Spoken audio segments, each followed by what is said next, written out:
요한계시록 20장 6절 한 절만 봉독해 드리겠습니다. 제가 봉독해 드리죠.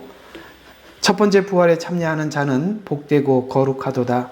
둘째 사망이 그들을 다스릴 권세가 없고 오히려 그들이 하나님과 그리스도의 제사장들이 되어 천년 동안 그와 함께 통치하리라. 아멘. 하나님과 그리스도의 제사장이 되어서 첫째 부활에 참여하는 사람들은 천년 동안 통치한답니다. 자, 오늘은 계속해서 천년 왕국은 상징적인 시간이 아니라 실제적인 시간이라는 주제를 가지고 함께 설명을 해보도록 하겠습니다. 이런 주제는 굳이 붙일 필요가 없는 주제인데도 지금까지 많이 성경 해석이 왜곡되어 있는 관계로 이 얘기를 천년 왕국이 상징적인 시간이다라고 주장하는 사람들이 있기 때문에 어쩔 수 없이 실제적인 시간이라는 것을 증거해야 될 절박한 상황에 와 있기 때문에 이렇게 주제를 잡아서 여러분들과 함께 나누어 보려고 하는 것입니다. 자, 성경에서 이 종말론을 이해하기 위해서는 자주 제가 여러분들에 언급한 바와 같이 이 대체신학에서 종말론 연구 자체가 불가능한, 대체신학은 아예 종말론에 접근을 하지 못하도록 그렇게 만들어 두었던 것입니다. 왜냐하면 이 천년 왕국은 가장 중요한 종말론을 이해하는데 아주 중요한 키를 바로 이 천년 왕국이 가지고 있기 때문이죠. 왜 이토록 이런 이야기들을 이렇게 설교 때마다 여러분들에게 이렇게 강조를 많이 하느냐?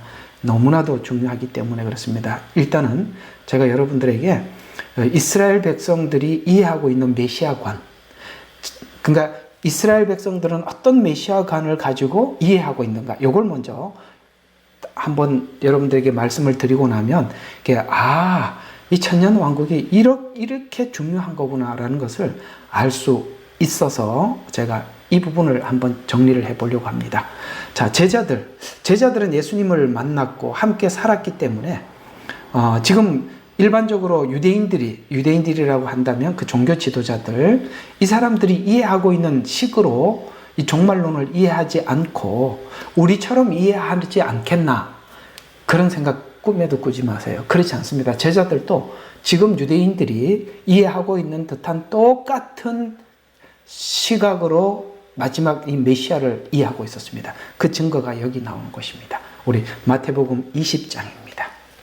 제가 이렇게 다 타자를 쳐놨으니까 한번, 타자를 쳐놓은 것은 너무 중요하기 때문에 쳐놓은 거고, 안 치는 것은 제가 그냥 찾아보자고 안 치는 거니까 쳐놓은 것은 같이 읽어보자는 겁니다. 우리 같이 한번 읽어봅시다. 마태복음 20장 20절부터 23절 한번 다 같이 시작.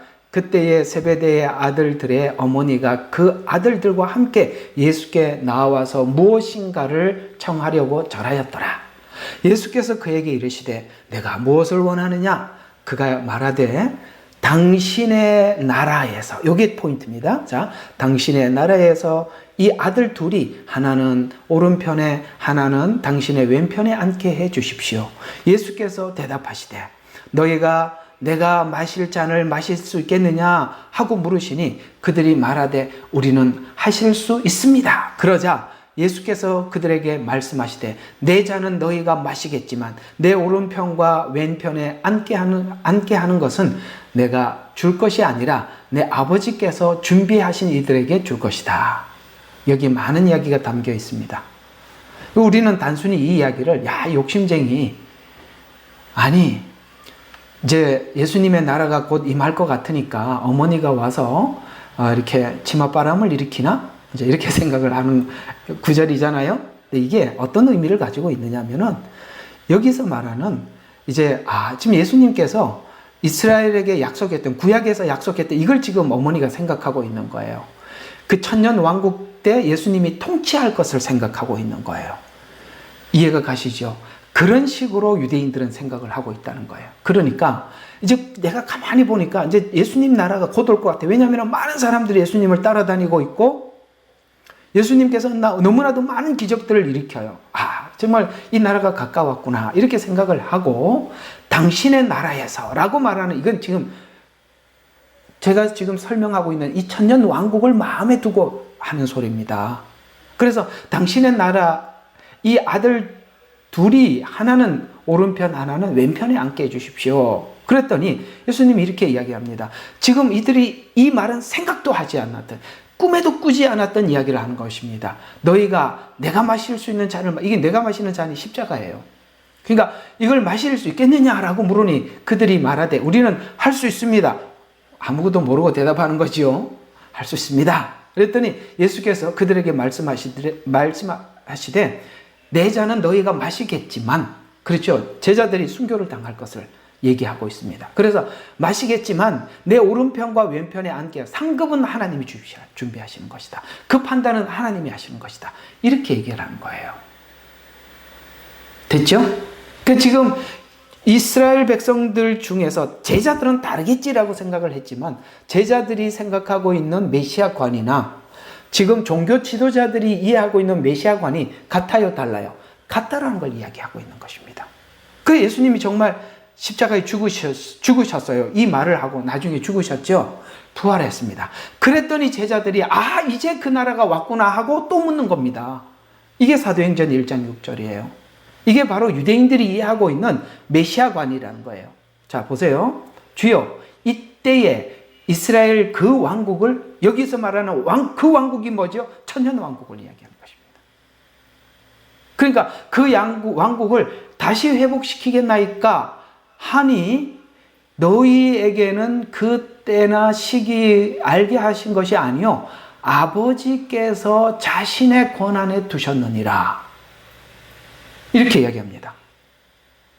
아시겠어요? 지금 이 두 사건이 예수님 십자가 전의 이야기고 부활 후의 이야기죠.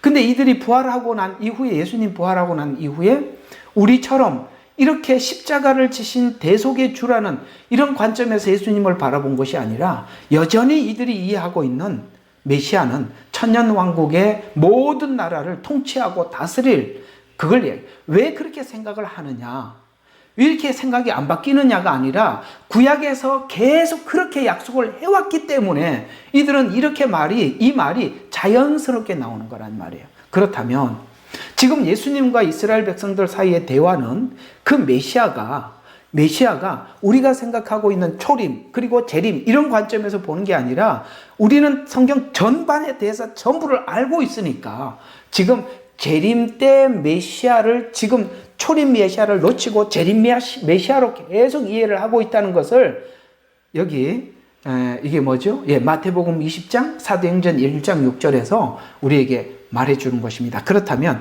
지금 화자가 누구죠? 하나님과 이스라엘이죠. 그러니까 이 둘의 대화를 이 관점에서 봐야만이 열린다 이 말입니다.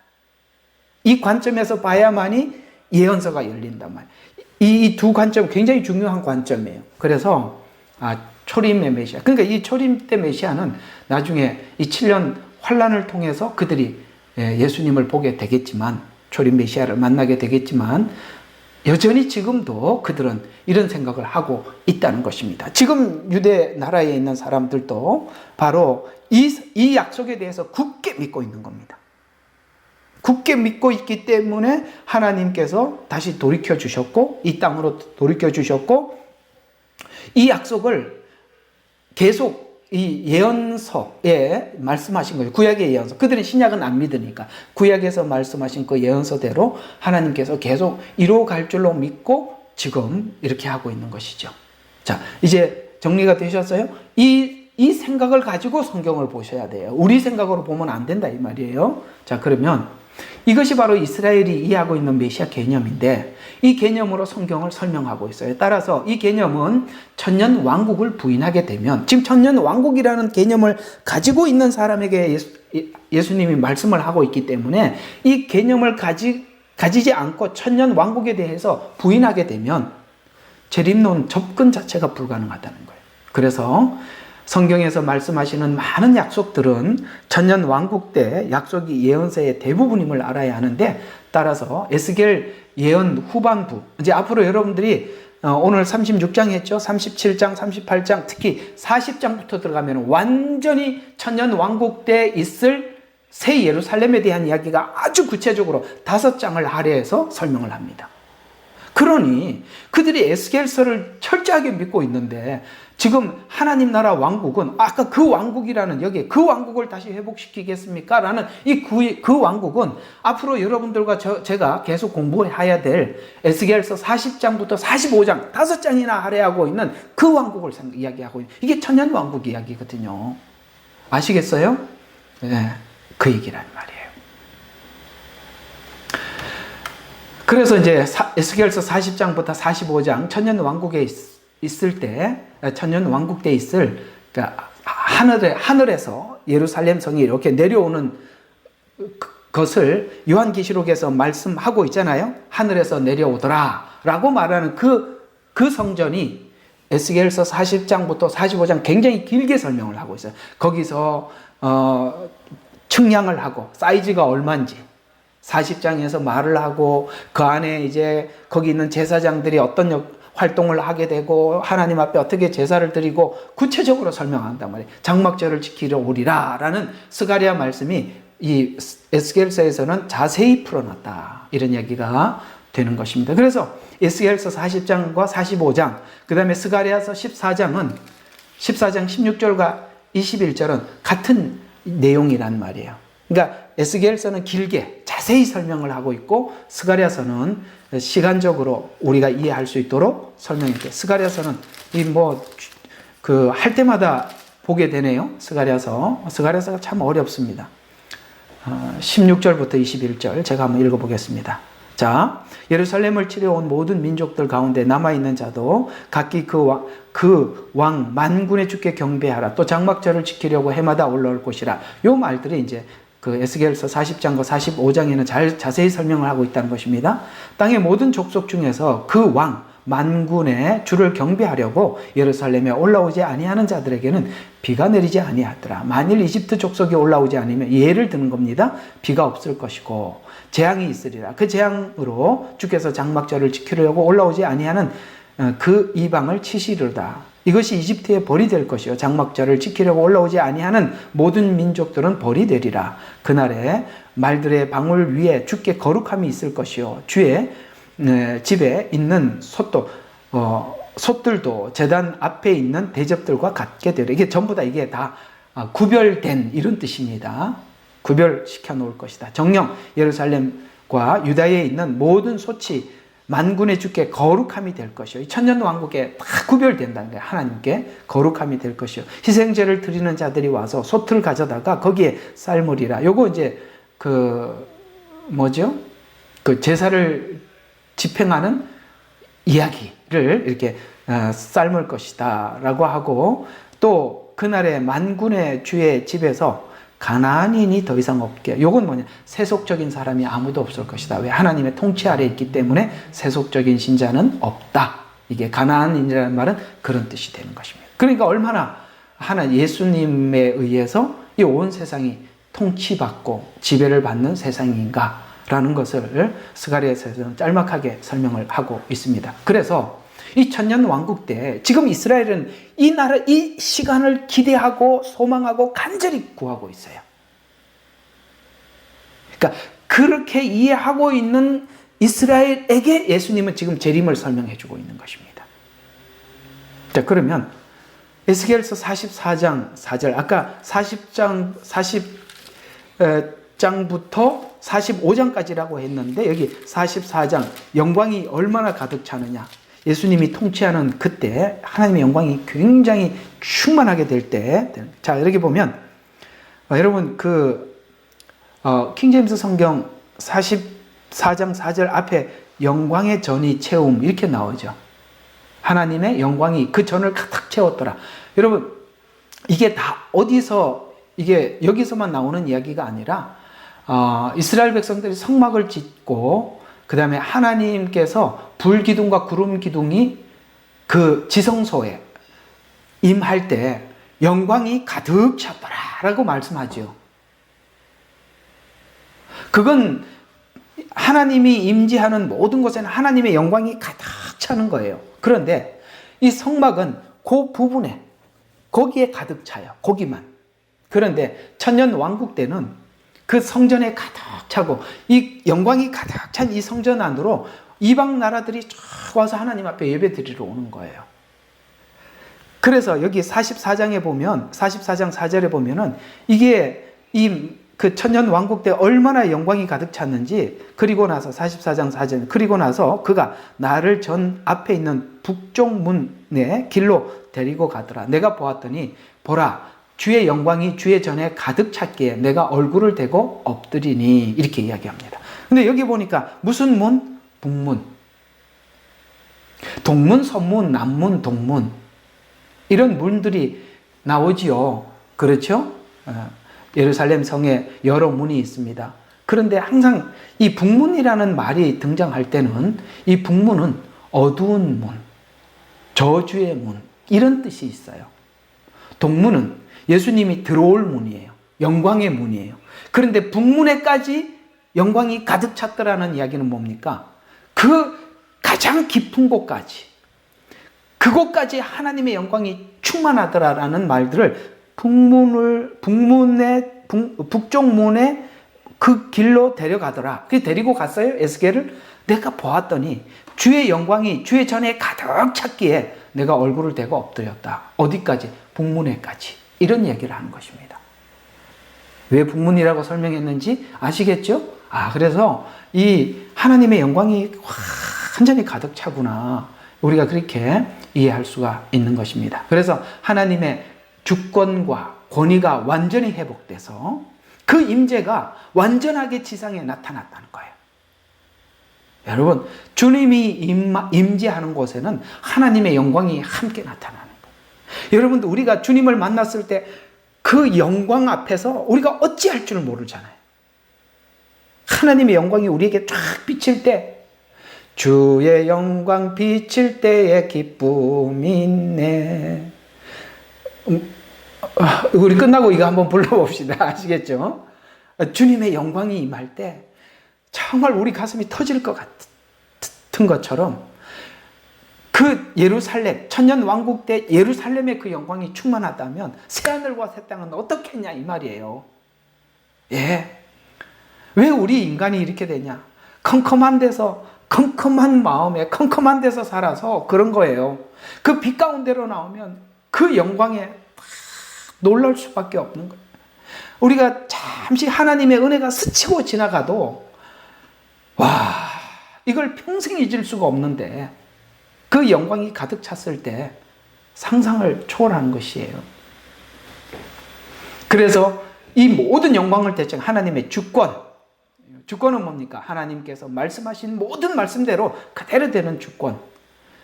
권위가 완전히 회복되고 그 임재가 완전하게 지상에 나타나요. 주권과 권위가 회복될 때 나타나는 증거로 의와 평화가 충만해지더라.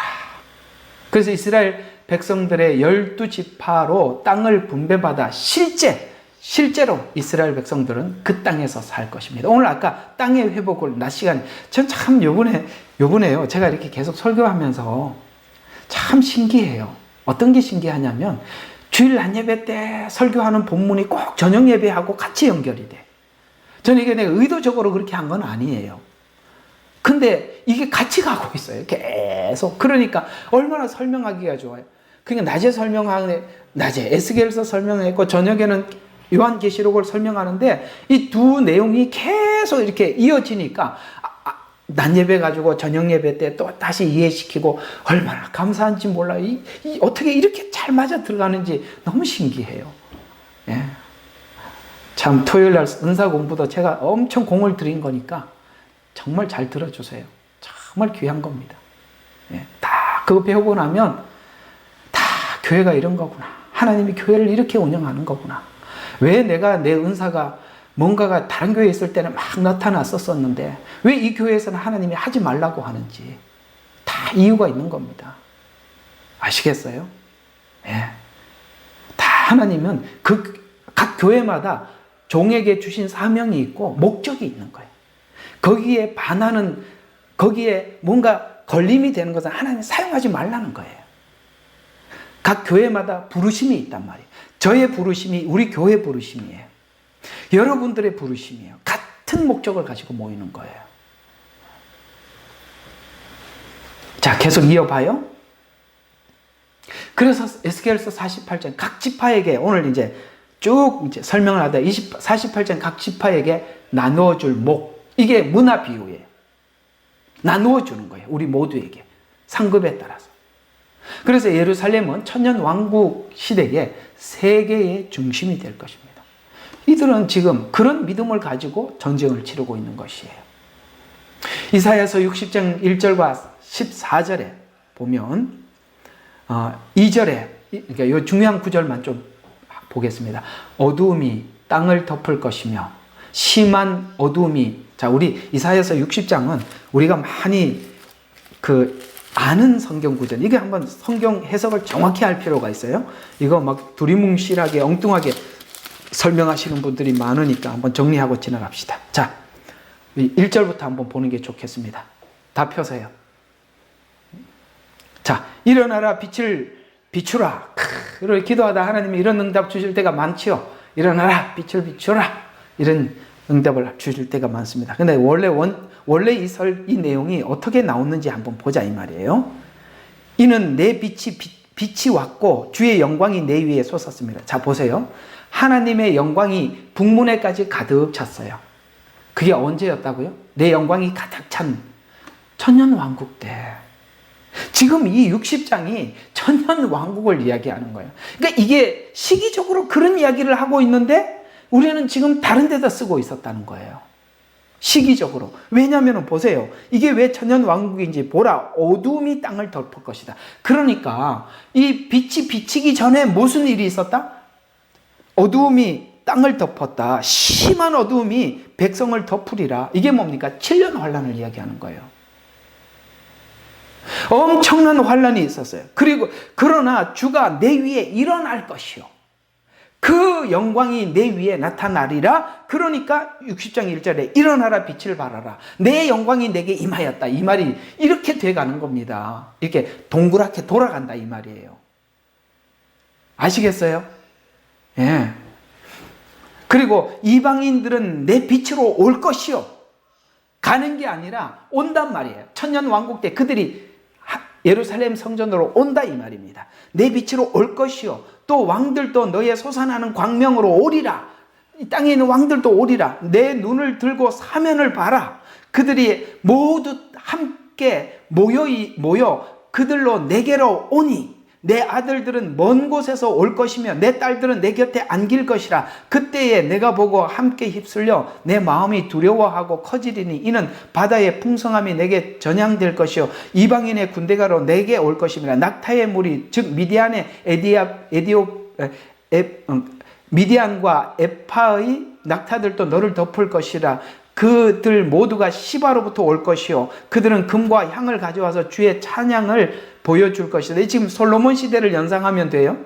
그런 것처럼 이렇게 막 올 것이다.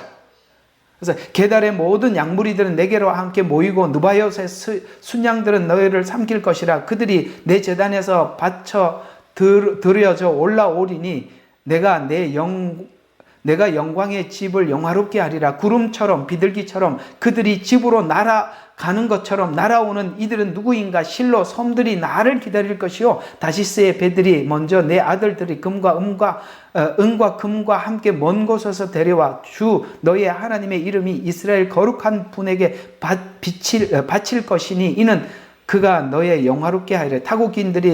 타국인들의 아이들이 성벽에 쌓을 것이나 지금 다 그래서 11절 그러므로 내 성문이 항상 열려 있을 것이며 주야로 닫히지 아니할 것이니 이방인의 군대가 내게로 데려오고 그 왕들이 데려오면 너를 섬기지 아니하는 민족과 나라가 멸망하리니 정녕 그러한 민족은 완전히 황폐하리라. 아까 스가랴에서 올라오지 않으면 어떻게 하나님께서 벌을 내리신단 말이에요. 지금 이 이야기가 60장이 무슨 이야기예요? 지금 이스라엘 백성들은 우리는 지금 이걸 다르게 이해를 하고 있지만 초림에 임할 성령 강림인가? 이렇게 생각을 하고 있지만 이스라엘 백성들은 이 내용을 그렇게 안 본다 이 말이에요.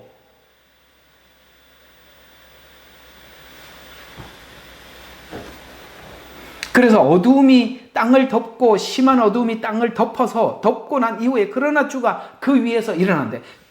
주님께서 새 예루살렘이 하늘에서 내려온다 이 말이에요. 일어날 것이요 그 영광이 내 위에 나타나리라. 재림이에요. 됐어요? 자, 그래서 59장 20절과 21절을 보면은, 자, 구속주가 시온에서 야곱 안에서 허물로부터 떠난 자들이 오시리라. 주가 말하노라. 나에게는 이것이 그들과 함께한 나의 언약이라. 주가 말하노라. 내 위에 있는 나의 영과 내 입에 둔 내 말들이 내 입에서와 내 씨의 입에서와 내 씨의 입에서 이제부터 영원토록 떠나지 아니하리라. 이 씨는 어떤 씨? 예수 그리스도를 통한 생명의 씨.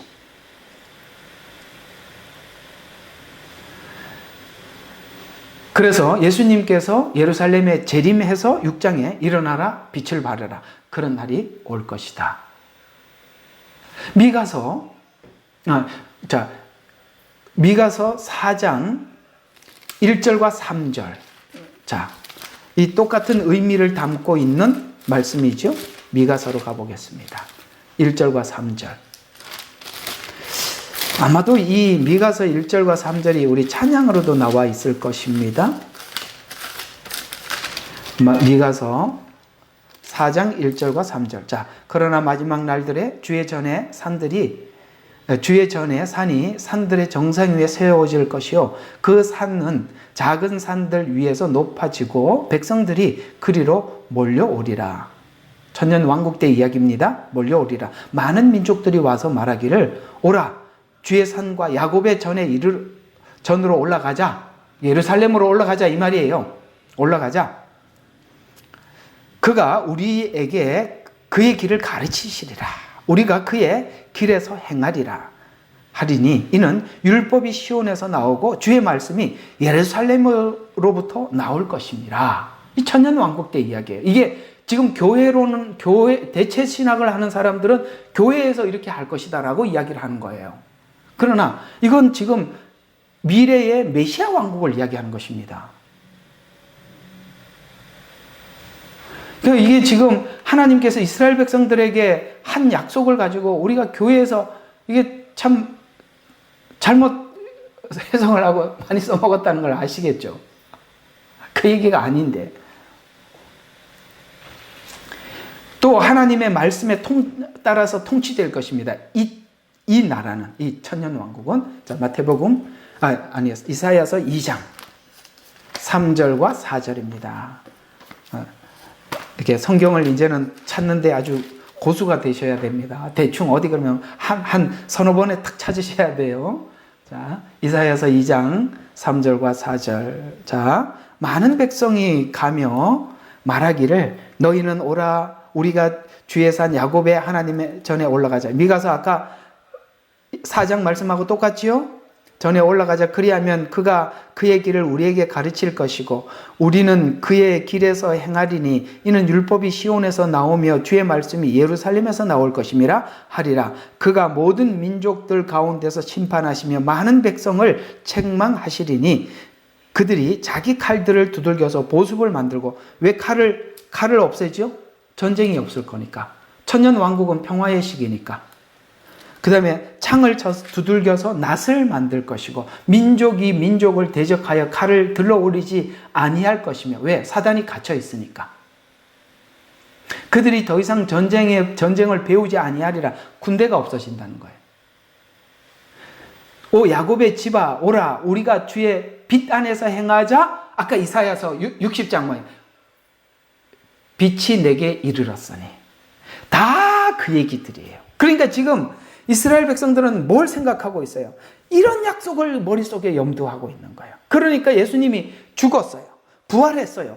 야, 이 부활하는 이 권능으로 이제 그 왕국이 시작되는갑다 라고 생각을 하고 막 따라다니면서 왕국을 회복시키기가 지금 그 시기에 여기 있는 이 이사야서 약속, 미가서 약속 이게 그날이에요 라고 물었더니 아니 그건 하나님이 권한해 주는 거야. 그 권한은 뭡니까? 예수님이 재림할 때 시작된다는 거예요.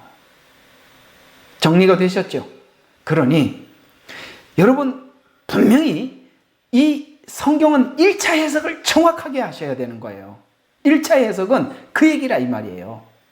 거기에 우리 각자에게 하나님께서 주시는 덧붙이는 것이 이 1차 해석에서 벗어나지 않는 상태에서 우리가 받아들여야지 터무니없이 이게 교회니 하고 딱 갖다 붙였다가는 이 내용들이 다 어긋난다 이 말이에요. 여러분, 교회가 일어나서 빛을 발합니까?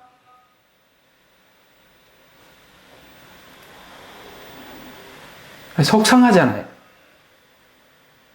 여호와의 도를 배워서 세상에 빛이 됐습니까? 그러니까 참 이게 너무 안 맞는 거예요. 그죠? 분명히 성경이 그렇게 말했다면 우리가 그렇게 돼야 되는데 전혀 그렇게 되질 않고 있고, 그런데 그렇게 됐다고 말을 하고, 이 성도들이 엄청 헷갈리는 거예요. 이상하다. 그렇게 해야 된다고 한다고 하는데 왜 안 되지? 하라고 야단만 치고, 그러니 될 리가 없죠. 어쨌든 이 성경의 1차 해석은 중요한 것입니다. 그래서 이사야서 32장 4절 계속 한번 쭉 보면, 통치자들이니까 2장 4절. 자, 이 에스겔서 48장 35절에 보면 예루살렘 이름을 여호와 삼마라라고 할 때는, 이 여호와 삼마라는 말은 세상 사람들이 모두가 하나님이 거기 계셨어, 이렇게 고백하게 될 것이다. 그리고 하나님의 영원한 보호와 임재를 모두 다 보게 될 것이다. 그래서 천년 왕국은 에덴 동산에서 추방된 후에 인류에게 가시와 엉겅퀴를 내고 짐승들로부터 위협을 받았던 죄의 결과에 따른 모든 것이 회복하신 나라. 우리 낮에 말씀드린 것처럼 하나님께서는 에덴 동산에서는 실패하고 새하늘과 새 땅을 만드시는 것이 아니라, 하나님께서 처음 우리 인간에게 주셨던 그 축복을 천년 왕국이라는 시간을 통해서 다시 우리에게 회복시키고 새하늘과 새 땅으로 안내해 들어가는 것입니다. 그러면 하나님이 때로는 사단하고 이렇게 싸워서 질 수도 있구나. 그게 아니라 이 말이에요. 자, 그리고 이 날이, 여러분요, 우리는 그 날이 올까 안 올까 이걸 믿음을 가져야 그 날이 온다라고 믿게 되고, 믿음이 없으면 에이 그런 날이 어디 있어 라고 하는데, 여러분, 피조물이 사람보다 믿음이 더 좋아요? 얼마나 좋은지 한번 봅시다. 로마서 8장. 피조물들은 그 날을 알고 기다리고 있대요. 세상에. 우리가 피조물보다 못해서 되겠습니까? 로마서 8장 19절과 21절 한번 보시죠. 8장 19절입니다. 피조물들이, 자 18절부터 한번 보여. 이는 현재 고난들이 우리에게 나타날 영광과 감히 비교되지 못한다고 내가 여기기 때문이라. 피조물들이 간절히 기도하고 기대를 가지고 하나님의 아들들이 나타날 것을 기다리고 있으니 하나님의 아들들이 나타나는 것을 기다린다라고 말하는 이 하나님의 아들들은 누구냐? 이것도 하나 정리할 필요가 있어요. 14절을 이야기하는 거예요. 이게 문맥을 따라서 올라가 보면 14절에 하나님의 아들들이 여기 나옵니다. 한번 보시죠. 14절. 무릇 하나님의 영으로 인도함을 받는 이들은 곧 하나님의 아들들이라. 여기 하나님의 아들들 나오죠? 그럼 이게 로마서 8장에 보니까 하나님의 아들들은 누구냐? 상속자. 17절. 자녀이면 또한 상속자요, 하나님의 상속자요. 근데 이 상속자가 무슨 상속자라고 하면 그리스도와 함께한 공동 상속자라고 나오니까, 여러분, 이 공동 상속자라는 말이 어디에서 어필이 됩니까? 유대인과 이방인이 하나 됐을 때 공동 상속자라고 이야기하는 거예요. 이게 무슨 뜻이냐면, 정리하면 이런 얘기가 되는 겁니다. 지금 피조물들도 간절히 기대하고 있어요. 제발 유대인과 이방인이 하나 될 날이 와라. 그게 하나가 되면 주님께서 재림할 것을 이들은 굳게 믿고 그 날이 오기를 하나님의 아들들이 하나가 되기를 간절히 기다리고 있어요. 왜? 그게 되면 주님이 오시니까. 지금 그 얘기를 하고 있는 거예요. 참 피조물들이 우리보다 더 현명하죠? 그래서 계속 이어서 봐요. 20절. 피조물이 허무한데 굴복하는 것은 자의가 아니요 오직 소망 가운데 그들을 굴복해 하시는 그분 때문이며 피조물 자체도 썩어짐의 속박으로부터 해방되어 하나님의 자녀의 영광스러운 자유에 이를 것이기 때문이라. 모든 창조물이 이제까지 지금까지 함께 신음하여 고통받는 것을 우리가 아노니 그들뿐만 아니라 성령의 첫 열매들을 가진 우리 속으로 신음하여 양자되는 것, 곧 우리 몸의 구속을 기다리고 있느니라. 이는 우리가 소망에 의하여 구원을 받았으니 보이는 소망이 아니라 사람이 보는 것을 왜 바라리요. 그러나 만일 우리가 보지 못하는 것을 바란다면 그 소망이 인내로 기다려야 할지니라. 이렇게 말씀하고 있는 거예요. 그러니까 이 피조물들도 자기들이 왜 이렇게 저주를 받았는지 너무 잘 알아요.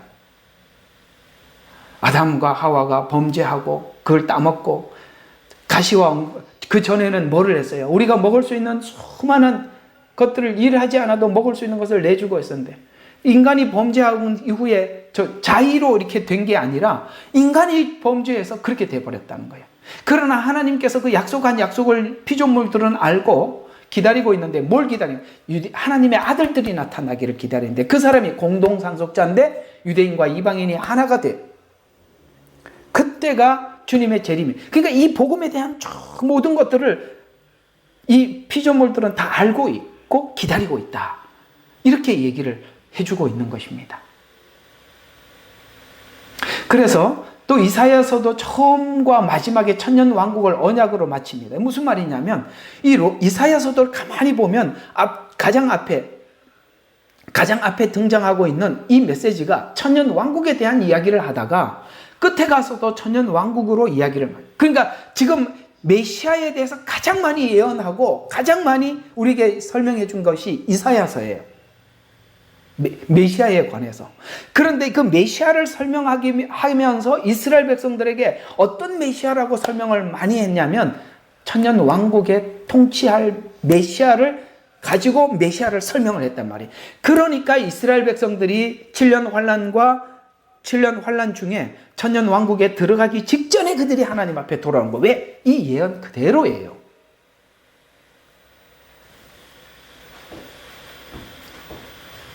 그래서 처음에도 천년 왕국을 설명을 하고 66장에서도 이스라엘이 받을 천년 왕국의 복을 예언하고 있었어요. 그래서 66장 19절과 20절에 보니까 그 천년 왕국에 누릴 이스라엘의 축복이 이런 축복이다라고 설명을 하고 있는 그 축복을 이사야서 66장 19절과 20절에 보면 이렇게 말씀하고 있습니다. 내가 모든 그들 가운데 표적을 세울 것이요 그들 가운데 도피한 자들을 민족들에게 활 당기는 다시스와 풀과 룻과 두발과 야윈과 요 지명들 한번 그냥 지나가 보세요. 이게 지명이 의미하는 게 있어요. 야환과 나의 명성을 듣지도 못하고 나의 영광을 보지도 못했던 멀리 떨어져 있는 섬, 이스라엘에 대한 소식을 잘 듣지도 못하고 정말 저 멀리 관계없는 나라들, 그들에게 섬에게 보내리니 그러면 그들이 나의 영광을 이방 가운데 선포하리라. 무슨 말이냐? 여호와의 영광을 아는 것이 물이 바다와 덮은 같이 온 세상에 가득한데 그 온 세상에 가득하다는 증거를 여기 있는 이 나라들은 소국들, 이스라엘과 멀리 떨어져 있는 별로 소식을 듣지도 못하는 자들이 그걸 듣고 전하리라 라고 하니까 뭡니까? 하나님을 아는 지식이 온 땅에 충만하다. 이걸 이렇게 설명을 하고 있는 거예요. 그래서 나의 영광을 이방인들 가운데 선포하리니 그들은 너희의 모든 형제들을 너희 모든 민족들에게서와 말과 병거와 가마와 노새와 빠른 짐승에 태워 주께 드리는 예물로 나의 거룩한 산 예루살렘으로 데려오리라. 지금 똑같이 얘기하죠. 천년 왕국 때 예배하러 온다는 거예요. 데려오리라. 주가 말하노라. 이것은 이스라엘 자손이 예물을 정결한 그릇에 담아 주의 전으로 가져오는 것 같으리라. 주가 말하노라. 나는 또한 그들 가운데서 택하여 제사장들과 레위인들을 삼으리라. 주가 말하노라. 내가 만든 새 하늘과 새 땅이 내 앞에 항상 있는 것 같이 너희 씨와 너의 이름도 항상 있으리라. 이거 요한계시록에 나오는 이야기입니다. 이스라엘의 12기둥을 세워놓고 하나님께서 거기다가 하나님의 새 성전에 이스라엘 지파 이름의 기둥을 세우시지 않습니까? 이게 뭐를 이야기하느냐? 정말 참 이게 하나님 마음을 가만히 눈을 감고 생각해 보면 가슴이 찡해요. 어떤 측면에서 찡하냐면 이스라엘 백성들이 얼마나 하나님 속을 썩였습니까? 그런데도 하나님이 마지막에 수고했다고 그 기둥을 세우고 거기다 이름을 새겨주셔요. 야, 우리 하나님이 이런 분이라고요. 하나님 생각하면 마음이 찡해요. 하나님, 우리 같은 게 뭐라고? 이스라엘이 우리가 역사를 보면은 어쩌면 그렇게 하나님 마음도 몰라주고 이렇게 했는데도 네가 수고했다. 내가 전한 이 복음을 하나님의 그 모든 역사를 이스라엘이 담아낸 거 아니에요. 역사 속에. 그걸 수고했다고 하나님이 기둥을 세우시고 거기다가 이름을 새겨. 그 얘기예요. 새하늘과 새 땅이 내 앞에 항상 있는 것 같이 내 씨와 내 이름도 항상 있으리라. 기둥에다 새겨놓는다 이 말이에요. 주가 말하노라. 세 달부터 그 다음 세 달까지 안식일로부터 그 다음 안식일까지 모든 육체가 내 앞에 경배하려 오리라. 그들이 나가서 나를 거역하는 범법했던 사람들의 시체를 볼 것이라. 이는 그들의 벌레가 죽지 아니라 마지막 아마겟돈 전쟁에 참여했던 사람들을 완전히 멸망시킬 것이다. 오케이? 똑같잖아요. 요한계시록하고 이사야서가 뭐가 다릅니까? 같은 이야기예요. 제가 지금 오늘 저녁에 여러분들에게 하고자 하는 이 메시지의 초점은 여러분 지금 하나님과 이스라엘 백성들 사이에 재림 이야기를 서로 주고받고 있어요. 그 주고받고 있는데 지금 이스라엘 백성들은 이 날을 생각하면서 듣고 있고 하나님은 이 날을 생각하면서 말하고 있어요.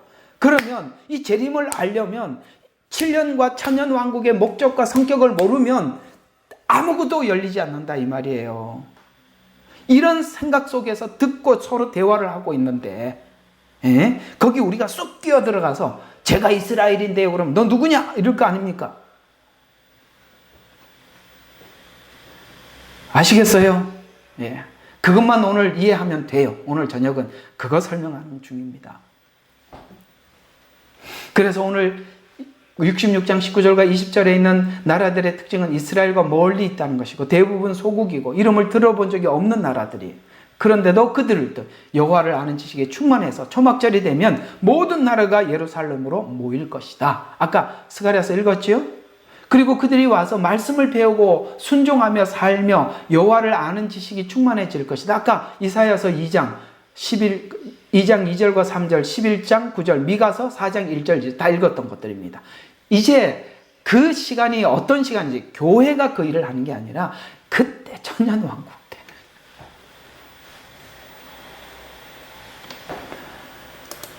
자, 그때 이제 우리가 하나님의 아는 지식이 충만하게 될 뿐만 아니라 이제 신령한 부활을 입은 성도들은 천년왕국 때 우리가 상급을 받을 것입니다. 요거 이제 다음 시간에 이게 지금 들어가 봐야 이제 다음 시간에 설명하기가 애매하고 별로 지금 하나만화인 것 같아서 다음 시간으로 미루고 넘어가도록 하겠습니다. 자, 오늘은 이게 복잡할수록 단순해져라.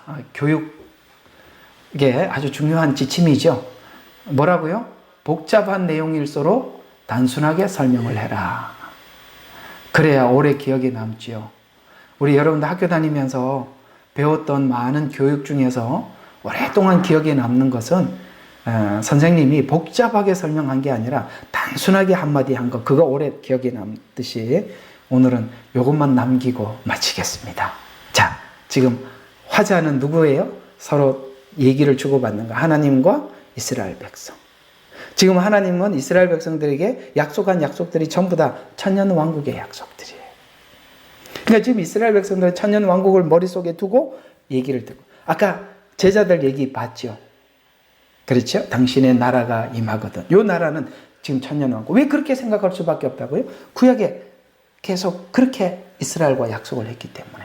그래서 당신의 나라가 임하거나 하나는 좌편에 우편에. 근데 예수님은 야, 그거 하기 전에 내가 이 잔을 받아야 하는데, 이 잔은 뭐죠? 예수님께서 겟세마네에서 할 수만 있으면 이 잔을 옮겨 주십시오. 그 십자가 잔입니다. 그래서 내가 이 잔을 받고, 왜 그 잔을 먼저 받아야 되는가? 구원을 해야 하니까. 여러분, 재림은 심판이니까. 심판하기 전에 하나님은 뭐를 먼저 보여요? 사랑, 구원을 먼저 보이시는 거예요. 그래서 그 잔을 마시는 것입니다. 제자들이 이 잔이 뭔지 몰라요.